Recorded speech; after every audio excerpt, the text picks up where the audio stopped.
Good evening, everyone. My fellow colleagues from academic institutions.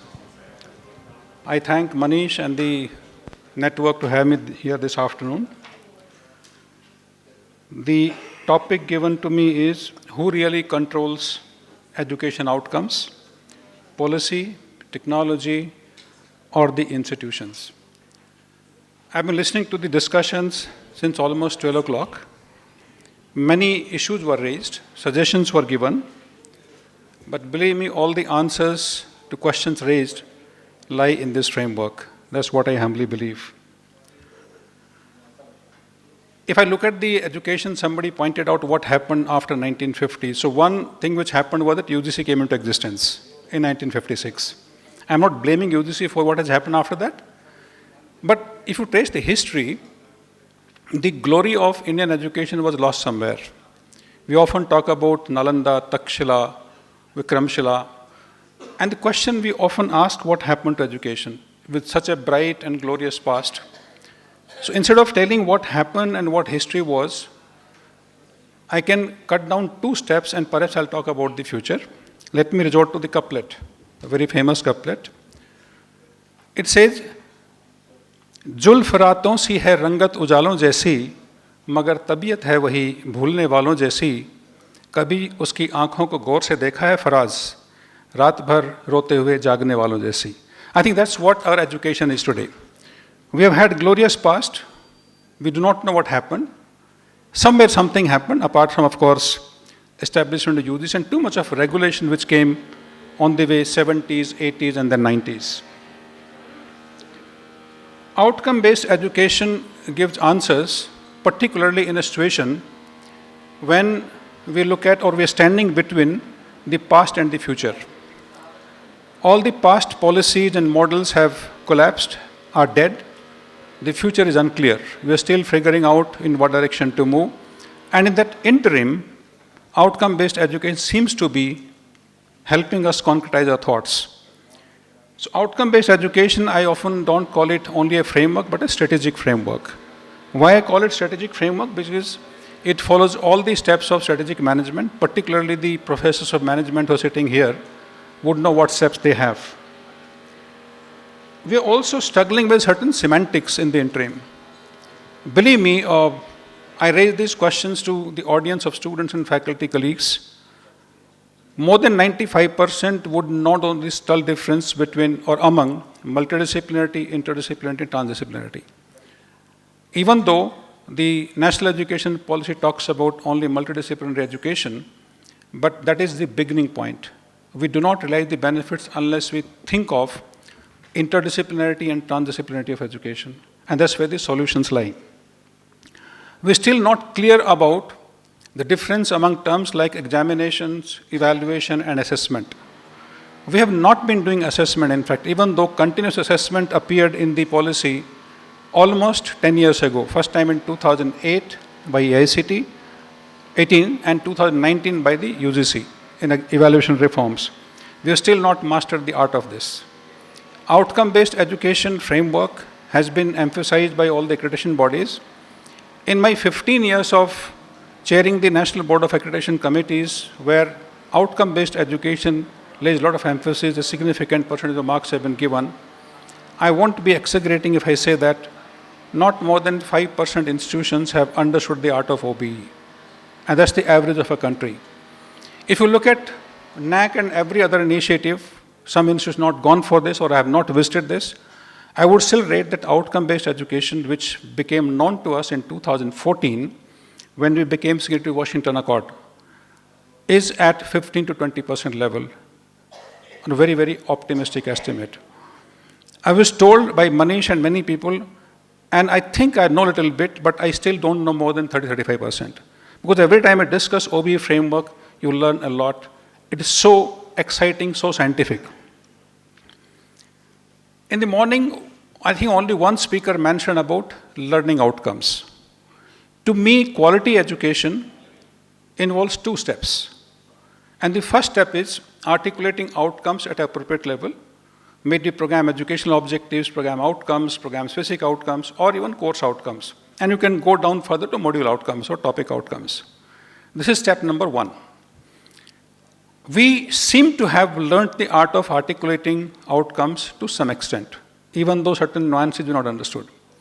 And the second step is expanding the learning opportunities for the students so that they can attain those outcomes, particularly the higher order learning outcomes. Now, outcomes are not the same. Till recently, we have been talking about outcomes on the lower level of outcomes. And when I say lower level, let me again go back to a very famous Bloom's taxonomy. I'm talking about remembering, understanding, and applying, the first three levels. Anything beyond this is higher order learning outcomes. The current examination and evaluation system, which is heavily based on written examination systems, even though you have 50-50, but believe me, written component is still almost 70 to 80%, because you end up having written examination in the interim, maybe midterm test or class test, whatever name you call it. Written examinations which are time-bound cannot help us assess the higher order learning outcome or even application in particular. We can only assess them on first two levels, remembering and understanding. And that's what not the industry wants. Industry today, in so many words they said, they need students to attain higher order learning outcomes. And we don't emphasize on that. Even if we emphasize, we don't assess them. And this suits everybody. It suits the students, suits the parents. Believe me, students still are comfortable with the traditional system of examinations. And what if you can give them online, they'll be gaga. Parents do not want the teaching learning methods to change because, believe me, I have faced that how can you resort to online delivery of education even though UGC permits up to 40%. I paid the fees of regular program, how can you teach even 1% online? Now, if you do that, how will you have time or the restructuring of curriculum which can deliver higher order learning outcomes? It was late 2020, COVID first wave was almost over, and I was interviewed by one of the London-based media houses. And those days in every interview, the obvious question used to be, how do you see the landscape of higher education post-COVID? And I remember that I'm not clear so much, but what I see in a blurred kind of manner, it will be delivered in three components, three parts. First part will be delivered, which is theory, and this will largely happen online. A student is not interested in listening to me for 60 hours or 50 hours. Forget about a course, he is not willing to listen to me even for a topic. He wants to learn from the best professor in the world. And this possibility is only when you learn from the best component, from the best professor of the world, and why not multiple professors? Students is not willing to listen to me as far as theory lecture is concerned. And because of this, he or she won't come to the classroom no matter what we do. And the second part will be where students will come to the campus, they'll talk to the professor, they'll talk to the group mates, attend lab sessions, and develop skills. The third part, which have not implemented, thanks to all the private institutions giving a lot of comfort to students, they won't like to come out in the 44-degree temperature out of the air-conditioned classroom. They have to be outside the campus, last one-third. They have to be with the industry, community, and the society, understand their problems, and perhaps find a solution jointly. Last part is something which has been a non-starter in most institutions. And that's, I think, what every speaker has been emphasizing. We not only want to develop skills along with the theoretical knowledge, but also see that they apply that skill for the productive usage, for the commercial usage. I remember again what many years ago Dr. R.A. Mashilkar once said. He said, research converts data and information into knowledge, and in the process consumes resources. And keeps on consuming, there's no end to it. Keep on publishing, keep on writing papers, writing patents, keep on filing it. And he says there's end to no amount of money you have, there's end to resources. And this will not be sustainable unless you convert this knowledge back into money. And this happens through innovation and problem solving. And later stage, monetizing the problem solutions which you have found out jointly or on your own as a student. And this last one-third is, to me, the most important component. Another professor of IIM Mumbai, which used to be called NITI Mumbai till some time back, he bumped into my podcast where I had mentioned this concept, and he reached out to me, and he said, in IIM Mumbai, what I do, I divide students into smaller groups and ask everyone to register a company. Even it's a very wild, very basic idea. And he says few things are ensured once they do this. They will read Companies Act because they need to register a company. So which section they should register under? what type of company they should register. So they'll know all types of companies, under which section to register the company. They will for sure learn how to draft a memorandum of association, which otherwise I can never teach him or her. And by the time they do that, they would have spent so much of time and efforts, some of them will perhaps take it more seriously than otherwise they would have taken. And then he organizes mandis on every day and every function. He's also known as popularly Mandi Sir. His popular name is Mandi Sir. In fact, when I was sitting there, he just messaged to me, I read out the message. He says, the golden necklaces and the silver bracelets have become the golden death traps and handcuffs. He just messaged, we were sitting there, in fact. He keeps sending these kind of, and he says, I only teach them how to sell. So, for example, recently he was busy with Ganatantra Mandi. The entire Andhra Pradesh government, Telangana government was with him, and he was organizing college and universities, Ganatantra Mandi. He says, I make them sell goods worth 40 rupees, 50 rupees, maximum 100 rupees, and teach them how to earn money, how to smell that order or the smell of money, how to understand how the price builds up. So, for example, the toothpaste which all use, on average about 100 rupees, you'll be surprised to know the manufacturing cost is not more than 7 or 8 rupees. So how it adds to 100 rupees by the time it comes in our hand, students don't understand it. And he says if they can understand, they know exactly which leg to remove and enter in between and still add 40, 50% and sell less than market price and make money. One student, I remember, came up with an idea. He had gone to Germany for an exchange program. So what happens in Germany, all the metros, they give a ticket. And the ticket can take you to the last station on the route. Even if you get down in between, the amount of fare is same. He says most people will get down on the way, they'll throw the tickets. He said, I established a canopy with the permission of the authorities there. I'll get those tickets and sell them for the remaining part of it and start earning money. Now, these are the ideas which students will get, particularly when they deal with very smaller amounts of or smaller priced goods kind of things. Coming to OBE, to me, OBE is of 4 steps. And again, the management faculty will understand more than anybody else. In strategic management, we always talked about PDCA approach: plan, do, check, and act. Plan is basically making us say, please write what you want to do. This is the first step of OBE. Say what you wish to do. And believe me, no authority in the world, no accreditation body, Indian or foreign, they tell us what to do. It is our own choice. Vision, mission is decided by us. But they say, once you've said what you want to do, we will ensure that you do it. So the second step is do what you have said. Third is check what you have done. And fourth one is improve what you have done, or PDCA, analyze or improve. If you look at these 4 steps, we in academics today, first 2 steps are only followed. So for example, in the second step of doing, we have teaching learning methods, we deliver lectures. The last part is student evaluation. So we assess the students, give them the mark sheet or grade sheet, and it's over. OBE starts only 3rd and 4th step, which we have not started yet. It's that bad a scenario, in fact. Because unless you analyze, and this is not the job of control of examination, the marks totaled out of 100 should be given back to the academics, and they should sit down and assess it. And then find out where we went wrong. Why did we not achieve the target which we had set for ourselves? What went wrong? And this wrong could be anywhere in the chain. It could be at the time of curriculum design, could be time of maybe designing the teaching learning methods, or even the assessment methods, and more so assessment methods, in fact. Board of Studies was emphasized by many people, and somebody recommended not have it once in a year, have it 3-4 times a year. I think Purnima was one of them who said it.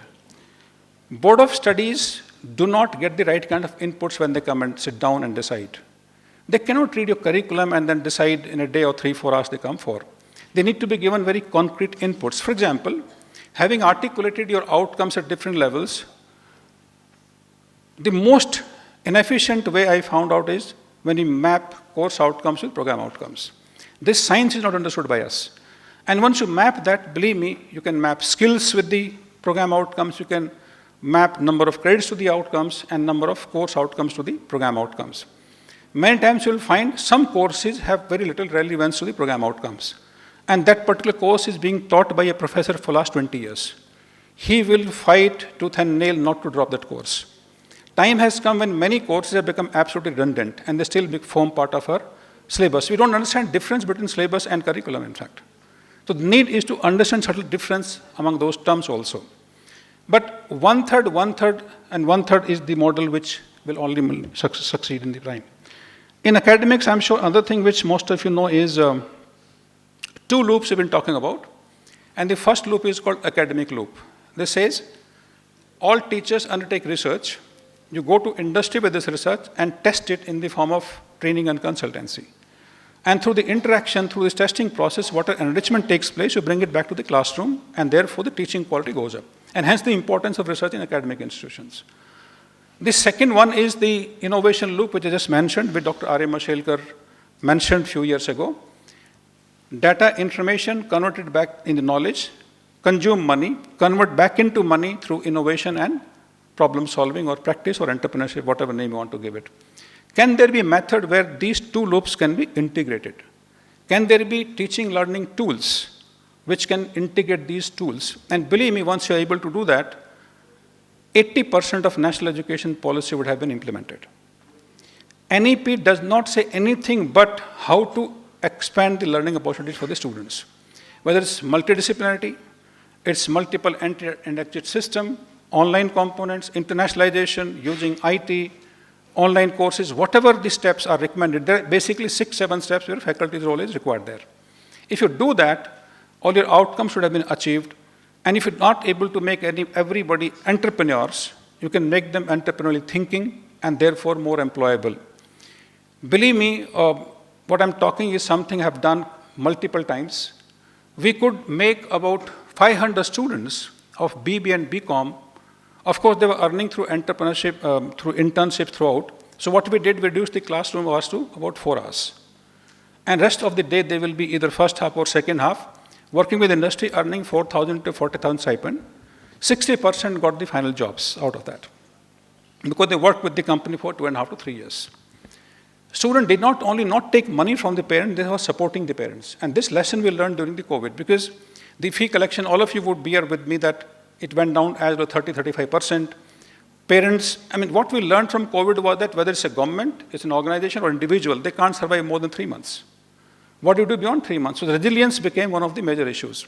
And these kind of teaching learning methods will bring resilience for all the stakeholders, parents, students, institutions, and even faculty members. Can it be done? The answer is definitely yes. We need to sit down. The framework is there. For the first time, I don't hesitate in saying that regulatory bodies are ahead of all the professors. We have nothing to complain. When I get pressure from my own colleagues, once I spoke to Dr. Jagdish Kumar and Dr. Sahasra Buddhe during one of the Bharat Shiksha Samagam in Banaras, which was inaugurated by the Prime Minister. And you know what they said? If you can make the students employable or an entrepreneur, even if you deviate, we'll close our eyes. But please make them employable. For the first time, they're not prescriptive. And NEP says what to be done. They don't tell you how to be done. Believe me, today, we as professors will look up to the authorities to tell us how to proceed, which is not right. Earlier, we used to complain that what can we do? They don't allow us to work. But today is other way around. They're given full freedom. We do not know where to start. So I think the answer to the question which was posed to me, that squarely the responsibility lies only and only with the institutions, and not with the policymakers, nor with the technology. Technology is only an enabler. In last 1 month, I read 2 articles or reports. I'll finish with that. The first research report was Harvard Business School, published on 30th January 2025. Classroom Social Compact Committee report. You can Google it. It's there on website. Research was done for 1 year. And the trigger was, at Harvard it was felt that students are not able to express their opinion freely. And they traced back, and the reason was, students don't want to come to the classroom. $60,000 per year is the price tag in Harvard. They don't want to come. They say, why should I come to class rather than sleeping in my dormitory? I'll be better off there. I'll lie down and read something very interesting. To attract them to come to the classroom, professors are giving inflated grades. And when inflated grades are given to them, they don't ask them counter questions. They listen to what the professors say and take it as gospel truth, and hence don't express opinion. The industry is questioning that I can't believe your credentials. See the chain effect. This was one. I posed this question 15 days back to Geeta Gopinathan, who was there in our university. And I said, this is what I have read in the report. And you know what she said? So the only way is to make attendance compulsory. Making attendance compulsory is, according to me, absolutely unethical. We are forcing them to sit in front of us and listen to my nonsense, or listen to something which they're not interested in. We cannot force them to come to the classroom, because classroom attendance, marking, analyzing is completely non-valid activity. It doesn't add any value whatsoever to the academic process. And therefore, we need to really sit down and think seriously about this. The second article I read was by Stephen Mintz, 25th October 2025. The title was, Higher Education is Sleepwalking. Now, when you sleepwalk, what happens? You don't know when you fall down and how you harm yourself. And he says, when I sit down to evaluate the assignments, I do not know who wrote it, student or the machine. And interestingly, I don't have any answer. Even if you assess them, what are you assessing them on?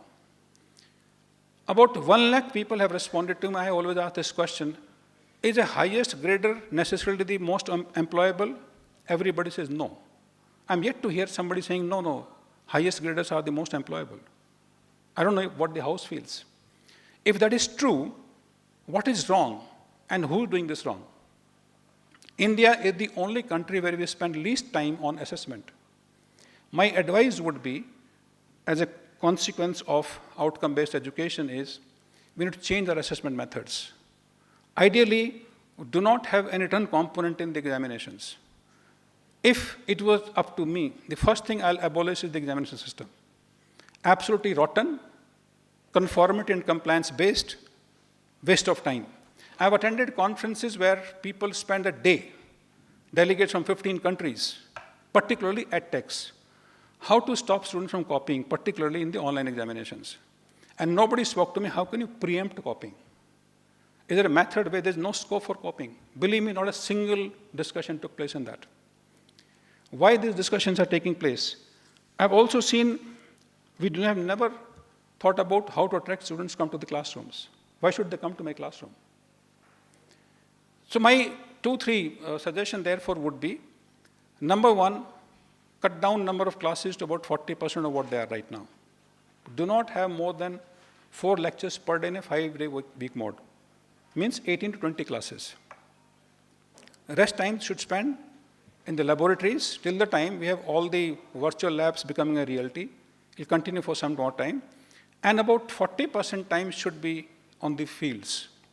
We need to learn how to assess those kind of learnings. It's proven beyond doubt that 80% learning takes place outside the classroom. And we assess them only on 20% what happens at the classroom. And therefore, industry does not find our students relevant or the learnings relevant. It's very nice to talk about that we don't find employable students. We know exactly what has to be done. Since morning, we have heard at least 50 things what needs to be done. NEP talks about what needs to be done. Hardly anybody talks about how and who should do it. It's not me, it's somebody else has to do it. This has to go. Once we know how to do it, everyone has to take steps and implement it. It's not easy. We have to spend at least 3 times more number of hours in assessment and evaluation of the students. Rubrics-based, extensive faculty training. I have come up with a new slogan these days, after coming to Bennett, which is a premium university. For a world-class institution, you need 4 things. Number 1, you need students. And students means only students. I have not heard a student being bad or good. Every student is good. You need very good faculty members. 3, you need excellent training programs. And 4th, of course, you need lots of money, because you need to pay them and need to spend on training. I think if we can follow these 4 steps, it may sound absolutely commercial, but this is the only way we move forward. Otherwise, we'll only keep on talking, we'll lose the race. And entry of foreign institutions is no more a dream, it's a reality. They're staring at you. They're going to change the culture. And we have to benefit from their presence, compete with them, and excel. I often say, jokingly, I'm sure nobody will feel bad about it, it's public versus private universities. I wish that public sector universities continue with this myth that they are superior for only 5 years. Rest we'll take care of. I think that's the power of new methods, new frameworks. Thank you so much for having me here. We can connect offline if something more is needed. The time was given to me only 15 minutes. Absolutely wonderful listening to all of you and every single of you. Thank you so much and God bless.